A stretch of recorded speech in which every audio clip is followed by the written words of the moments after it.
This is Arizona Cat's Eye News. Faculty speaks out about campus safety at the UA.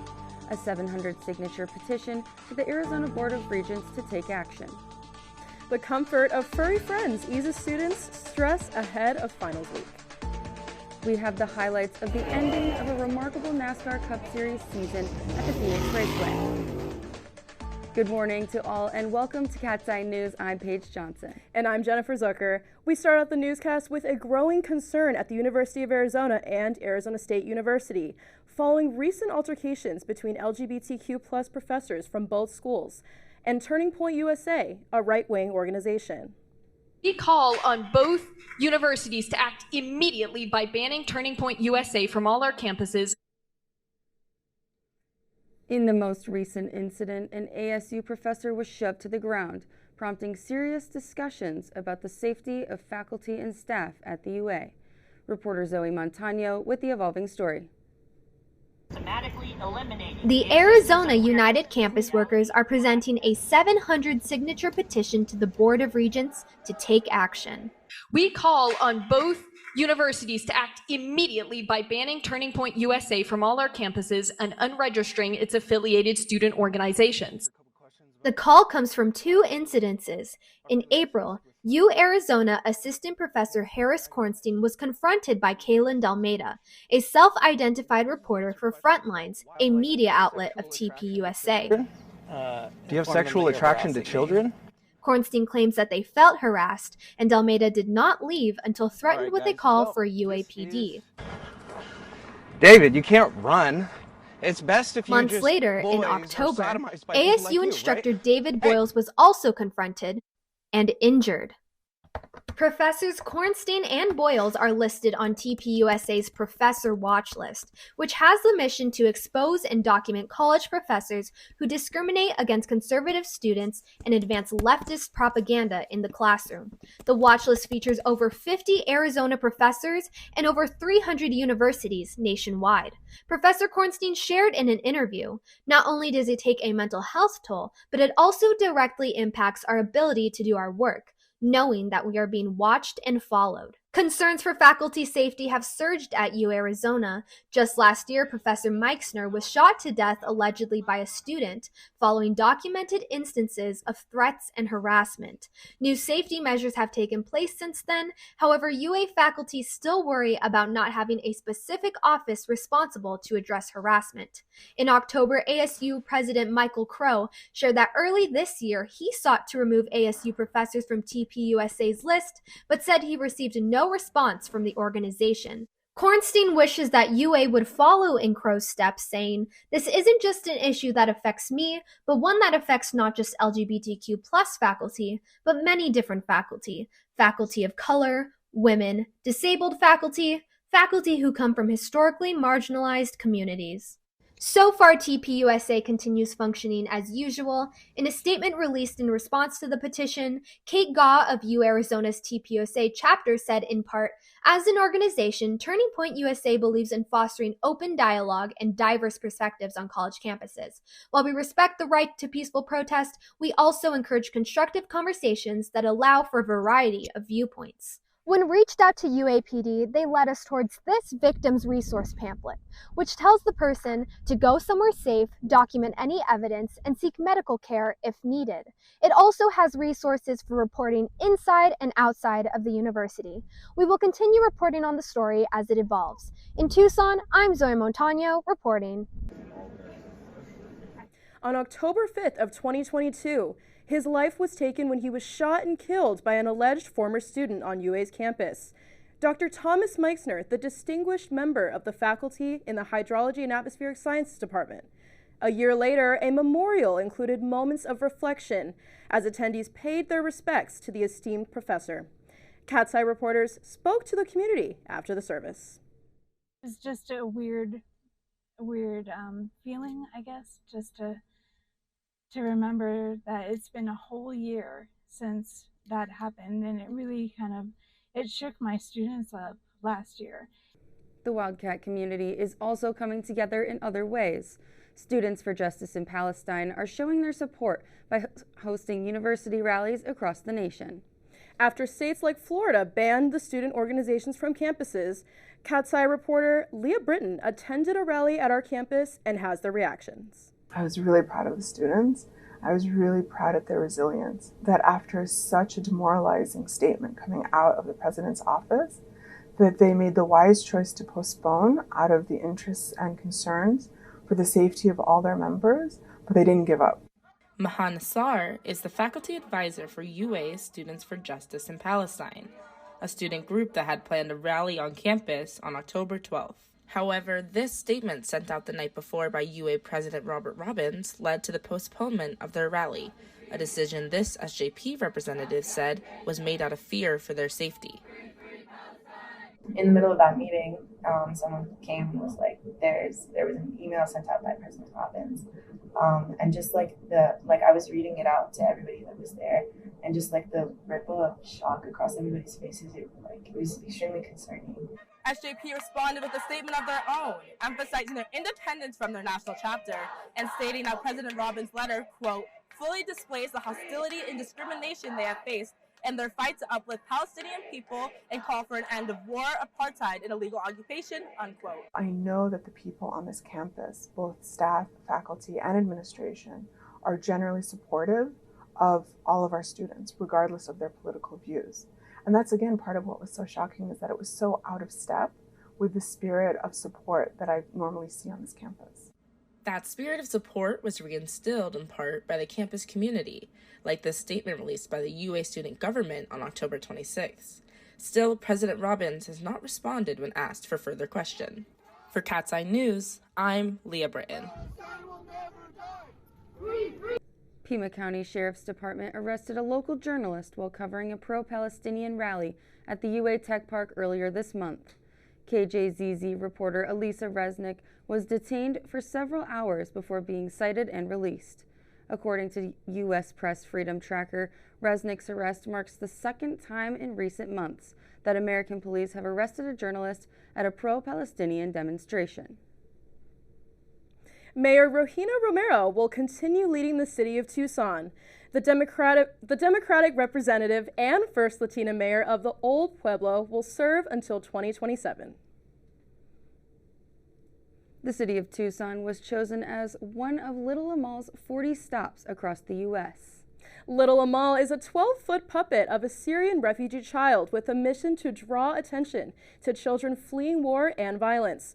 Reporter Annabelle Kahn with the story. Hundreds of Tucsonans gathered early in the morning to join Little Amal as she began her journey up Tumamoc Hill. Each one of them wanted to show their support. We have one spirit, one people. Translating to Little Hope in Arabic, Little Amal tells the story of refugees and the challenges they face on their journey to safety. She also celebrates the contributions and cultural diversity refugees and immigrants bring to communities. Many, like Brianna Wright, feel awareness is important right now. I've just been seeing so much online about the Israel and Palestine war, and I just know that as a result of that, there's been so many kids that are displaced. Little Amal's message to the world is don't forget about us, something many Tucsonans that hiked for sunrise over the saguaros resonate with.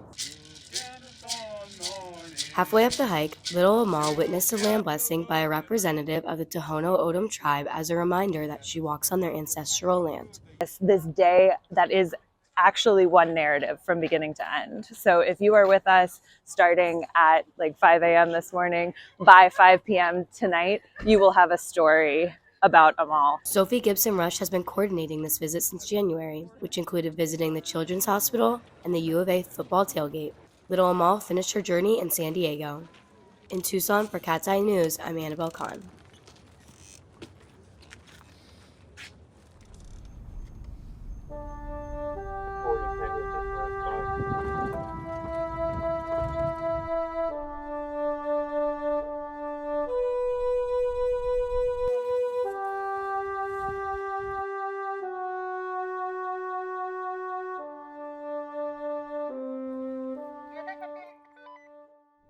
Welcome back. The University of Arizona is in a financial crisis.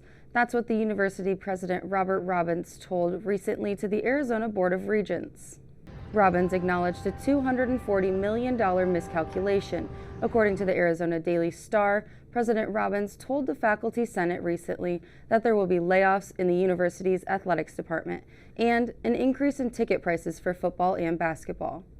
In an email to faculty and staff, Robbins said there won't be furloughs and need-based financial aid will not be impacted. Robbins has until December 15th to present a financial plan to the Board of Regents. There has been a concern in Tucson for the number of pedestrian and bikers killed on the road. Cat's Eye reporter Devin Homer has more on what the city is doing to help solve the problem. Experts say Tucson roads are not set up for pedestrians, and the city of Tucson has been trying to figure out ways to solve the problem. And our signals are far apart. So, when it's 110 degrees out, are we really going to expect someone to walk a half mile one way to a signal to cross? Blake Olafson is the traffic engineering administrator for the city of Tucson, and because of Prop 411, the city will receive more money in order to make the streets safer. But the part that I like is that 150 million goes to safety, and that's a lot of money, and we haven't had that kind of money here in Tucson to address safety. Records show in 2017 there was 25 pedestrian fatalities. That number increased in 2022 to 49 deaths, and in 2023 there is recorded 27 so far. The city has put hot crossings around Tucson to help pedestrians cross quicker and easier.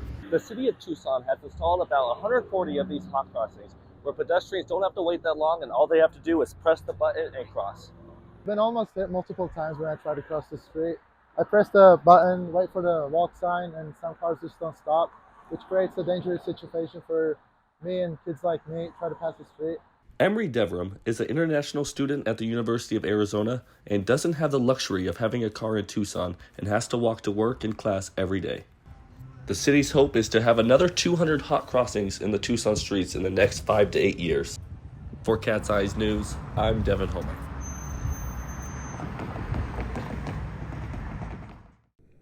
Tucson Mayor and City Council approve regulations to reduce the number of underage vaping. Smoke shops will now endure 4 new changes, including a 1,000-foot separation from schools and public parks, and a half-mile separation from other smoke shops. The vote also limits smoke shops' hours of operation to no longer being 24 hours a day. The changes only apply to future expanding and building of smoke shops, allowing current ones to stay put. We reached out to 15 smoke shops for comment, but didn't receive a response. Biosphere II. It's a research facility located in Oracle, Arizona, known for its research in science. But what many people may not know is that it is also growing fresh produce and donating it to local food banks, including UA's Pantry. The facility was given a grant to help further the research of growing crops in the hydroponic farm. However, the grant denied the facility to sell those crops, so they now take the crops and donate them to local food banks, including Campus Pantry. If you want to learn more, head to biosphere2.org for more information. A student-run program has become popular at the University of Arizona for helping students get prepared for life after school. Isabella Gomez took a visit to see how the campus closet is working with students to ace their job interviews. I think the most important part is definitely helping our students, faculty, and our staff. The campus closet gives students with clothing insecurities the confidence to seal the deal. Rebecca Murillo is the grad assistant and transitioned from needing a helping hand to being the hand that helps others. Seeing the reaction that they have from picking out different clothing items that they need for a specific event or just coming in to look for casual items. Students can shop at Campus Closet once per week and spend up to 4 points. All you have to do is come in, swipe your cat card, and begin shopping. Select a dress or a blazer for 2 points each. Shirts, pants, and shoes are only 1 point. Any accessories like jewelry and ties are half a point. Isaac Rodriguez is a staff member and understands the importance of free resources for students. Regardless of whatever, major you're going through, if you even live on campus or off campus, it's just a resource that anybody can use with a CAT card, and it's free. So you can never go wrong with anything free. If you're feeling charitable this holiday season, the Campus Closet is in need of donations. Those who want to donate can by leaving their items in the drop box outside the door. In Tucson, I'm Isabella Gomez reporting.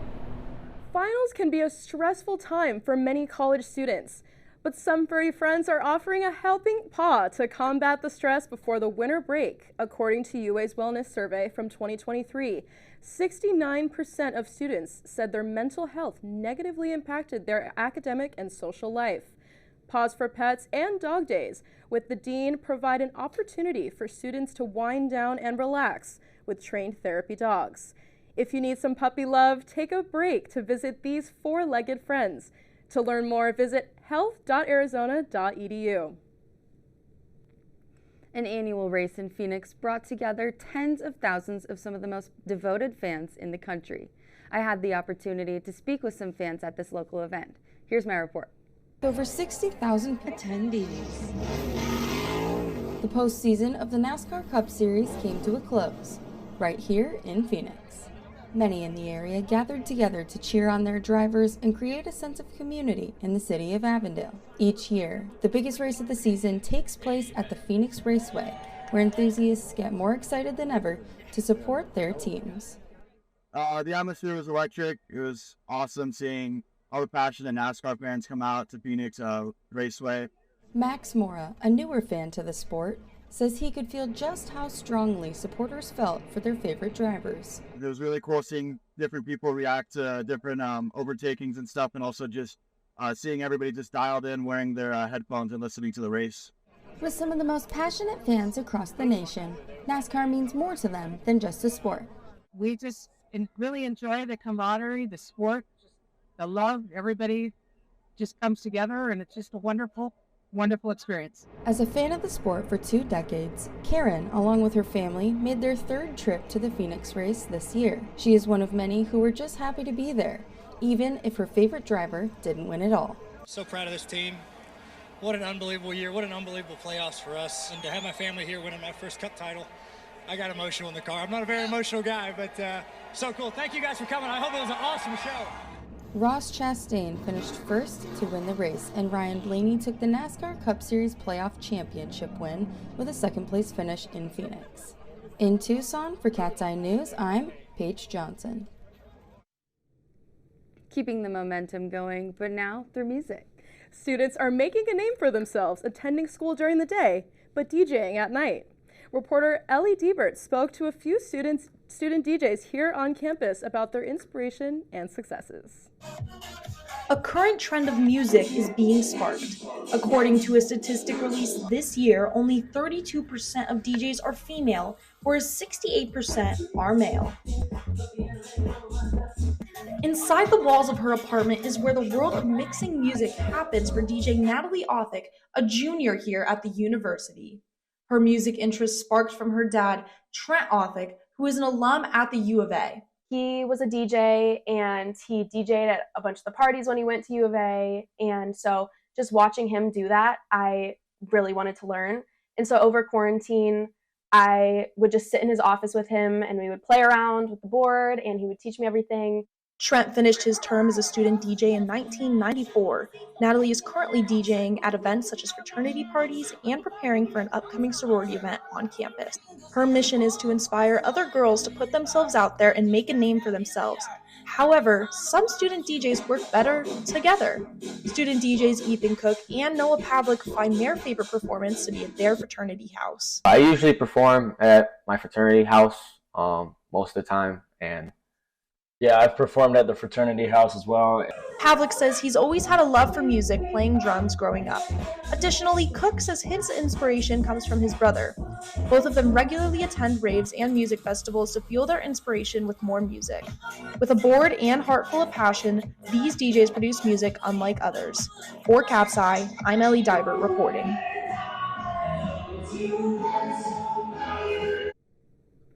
Well, Jennifer, maybe if our newscast doesn't work out, we can learn how to DJ like Natalie. That sounds like fun, maybe. Well, that's all we have for you today, and we will see you back in March. This is Arizona Cat's Eye News.